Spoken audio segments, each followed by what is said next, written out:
Bagaimana kabarnya hari ini? Baik, Bu. Sebelum memulai pembelajaran kita hari ini, ketua kelas pimpin doa. Baik, sebelum memulai pembelajaran pada hari ini, mari kita berdoa menurut agama dan kepercayaannya masing-masing. Berdoa dimulai. Berdoa selesai. Sebelum memulai pembelajaran kita hari ini, Ibu mau mengabsen kalian dulu ya. Maulina Faria, Hadir, Bu. Wiranti, Hadir, Bu. Anissa Fatimah Azhara, Hadir, Bu. Risma Tunisa Fitri. Hadir, Bu.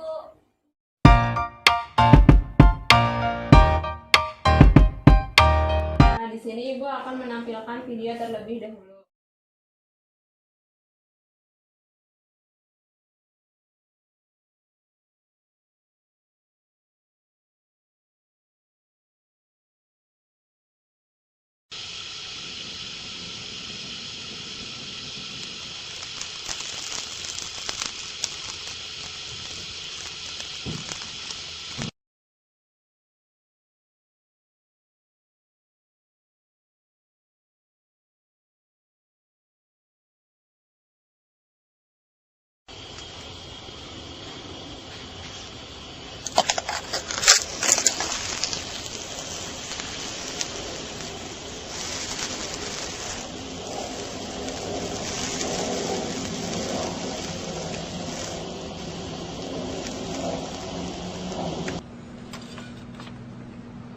Barium.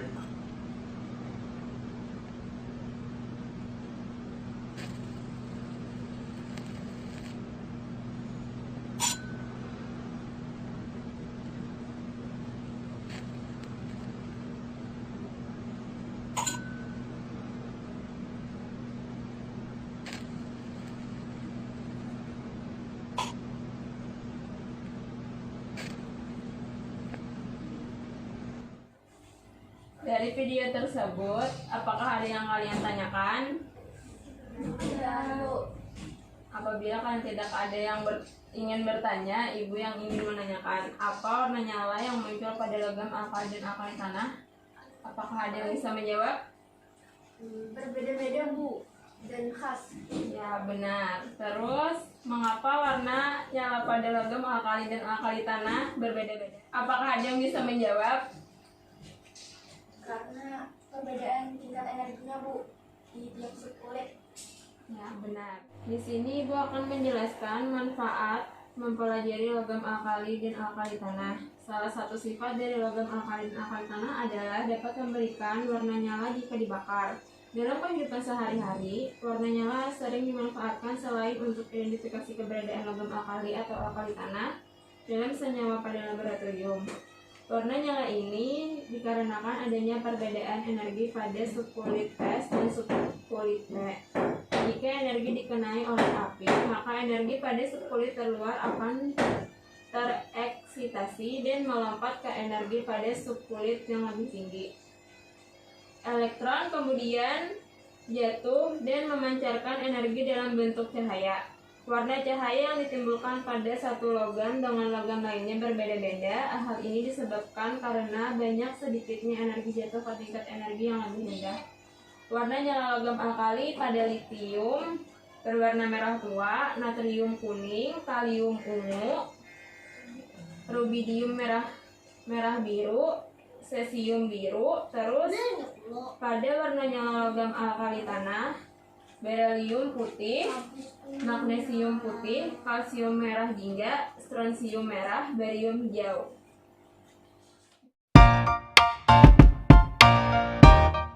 Tujuan pembelajaran kita hari ini yaitu untuk menganalisis sifat fisika dan kimia logam alkali dan alkali tanah, mengidentifikasi reaksi nyala logam alkali dan alkali tanah.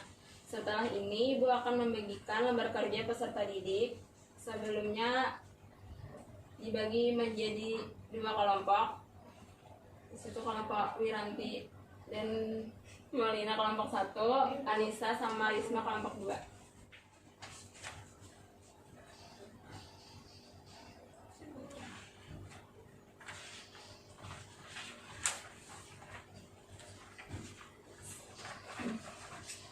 Sebelum menjawab LKPD tersebut, Ibu akan menanyakan sebuah video.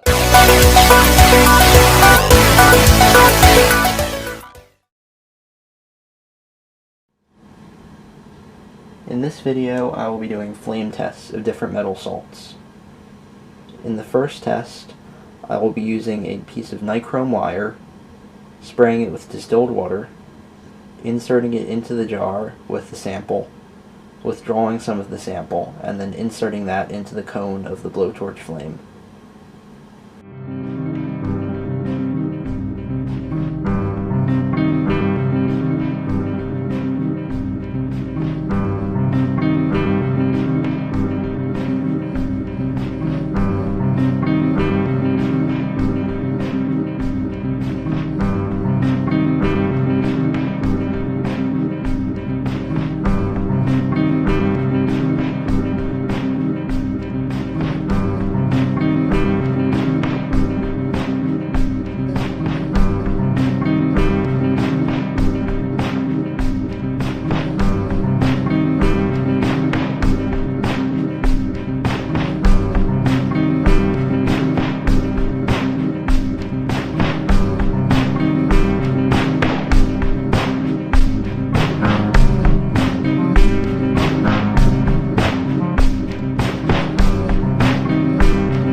In the second test, I will take the vial with the sample, add an amount of methanol, attempt to dissolve as much of the sample in the methanol as possible, and then remove the methanol salt solution, pour it onto a piece of paper towel, and ignite it.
Silahkan dijawab soal keadaan laboratorium tersebut.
tergolong unsur logam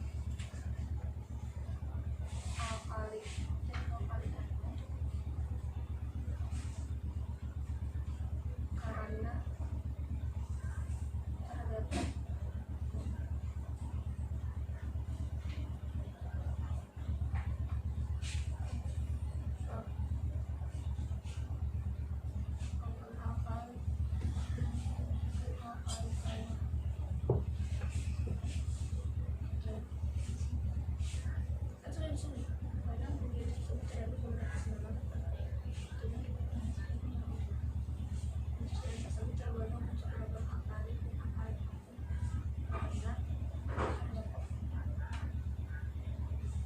terdapat termasuk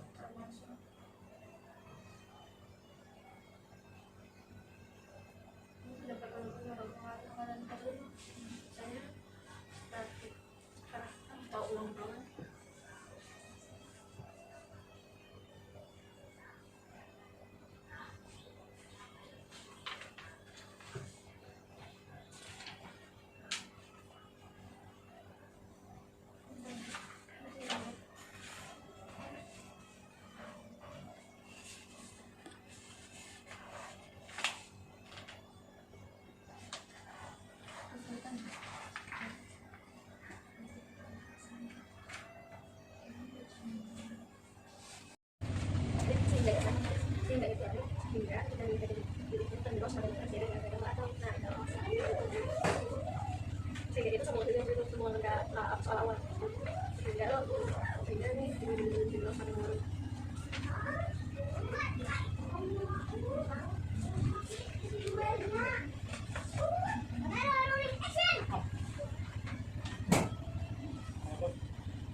Apakah sudah selesai? Sudah, Bu. Apabila sudah selesai, silahkan kelompok 1 untuk mempresentasikan jawabannya ke depan.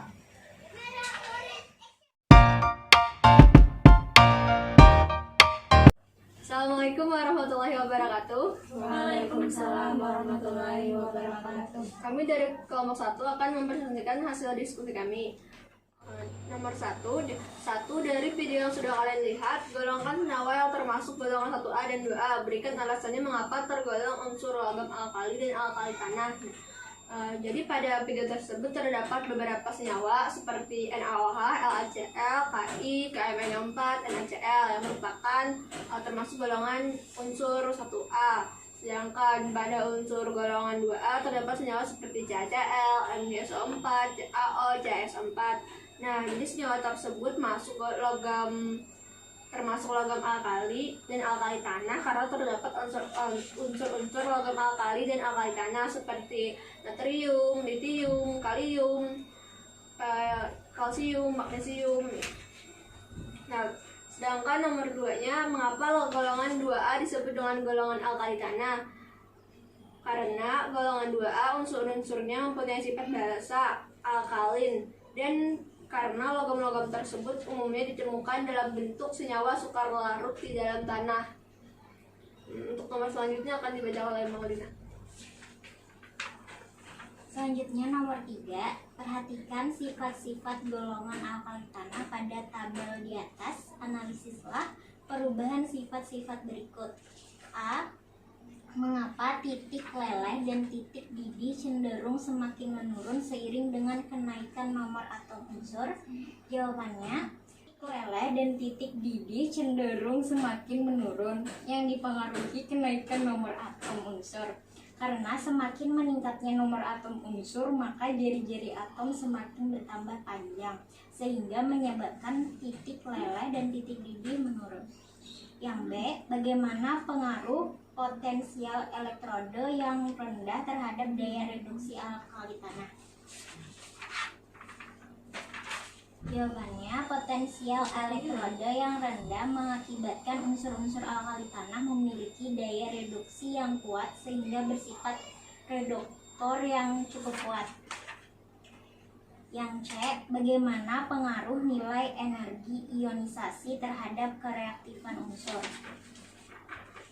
Nilai energi ionisasi yang semakin berkurang mengakibatkan kecenderungan untuk melepas elektron, membentuk senyawa ion semakin besar sehingga mengakibatkan unsur semakin reaktif dari atas ke bawah.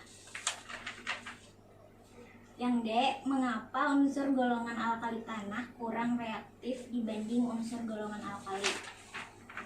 Unsur golongan alkali tanah kurang reaktif dibandingkan dengan golongan alkali karena energi ionisasi alkali tanah jauh lebih besar daripada energi ionisasi dari alkali. Sudah, Bu.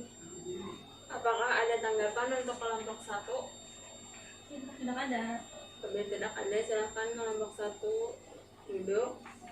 Terus kelompok 2 untuk mempresentasikan jawaban.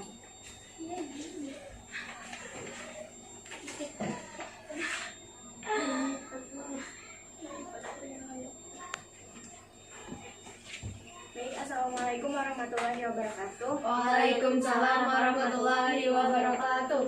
Sekarang kami dari kelompok 2 akan mempresentasikan jawaban dari hasil diskusi kami.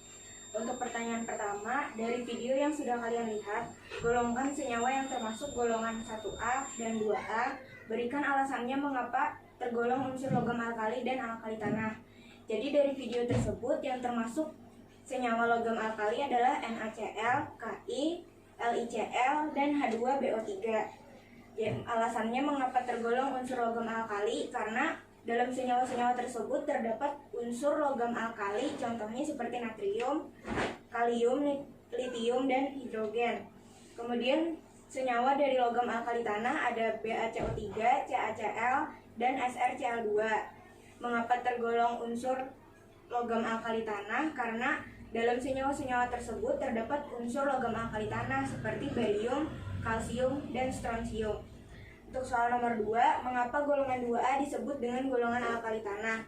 Alasannya itu karena golongan 2A karena di dalam golongan 2A terdapat oksida dan hidroksida dalam air yang bersifat basa atau alkali. Basa dari logam alkali tanah lebih lemah dibandingkan dengan logam dari golongan alkali atau 1A. Untuk pertanyaan selanjutnya akan dijawab oleh Risma. Ya, berikutnya saya akan melanjutkan jawaban dari teman saya. Nomor 3, perhatikan sifat-sifat golongan alkali tanah pada tabel di atas. Analisislah perubahan sifat-sifat berikut. Soal pertama yang A, mengapa titik leleh dan titik didih cenderung semakin menurun seiring dengan kenaikan nomor atom unsur?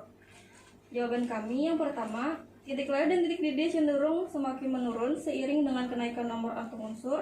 Karena semakin meningkatnya nomor atom unsur, maka jari-jari atom semakin bertambah panjang, sehingga menyebabkan titik leleh dan titik didih naik. Pertanyaan yang B, bagaimana pengaruh potensial elektroda yang terendah terhadap daya reduksi alkali tanah?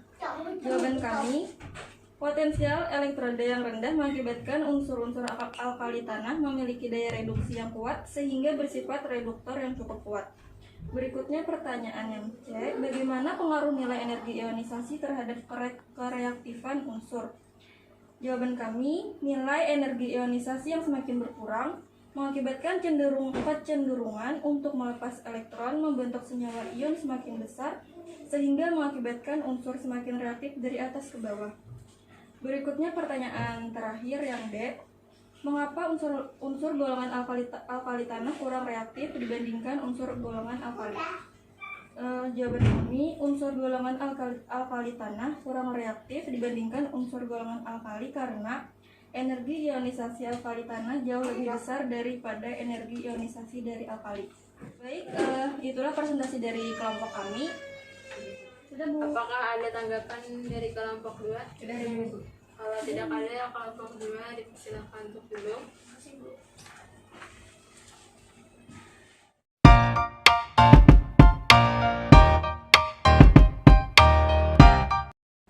Berdasarkan video yang kalian lihat tadi, apakah ada yang bisa menyimpulkan? Saya, Bu. Ya, Wiranti, silahkan simpulkan. Golongan 1A dan 2A disebut logam alkali karena mempunyai sifat basa alkalin. Sedangkan pada golongan 2A umumnya ditemukan dalam bentuk senyawa sukar larut di dalam tanah sehingga disebut logam alkali tanah. Selain itu, unsur logam alkali tanah kurang reaktif dibandingkan unsur logam alkali karena energi ionisasi alkali tanah jauh lebih besar daripada energi ionisasi dari alkali. Iya. Berikan tepuk tangan untuk Wiranti. Nah, jadi logam alkali terdiri dari unsur litium, natrium, kalium, rubidium, cesium, fransium. Unsur logam alkali yang menunjukkan perilaku homolog yang terkarakteristik dengan baik. Sedangkan logam alkali tanah adalah 6 unsur kimia yang berada pada golongan 2A pada tabel periodik, yaitu berilium, magnesium, kalsium, strontium, barium, radium. Unsur-unsurnya memiliki sifat yang sangat mirip dengan logam alkali tanah dan logam yang berkilau, terus agak reaktif pada suhu dan tekanan standar. Unsur golongan alkali tanah kurang reaktif dibandingkan unsur golongan alkali karena energi ionisasi alkali tanah jauh lebih besar daripada energi ionisasi alkali. Untuk materi minggu depan, pelajari halaman 79. Ya, Bu. Pembelajaran kita hari ini sudah selesai. Saya minta ketua kelas untuk memimpin dan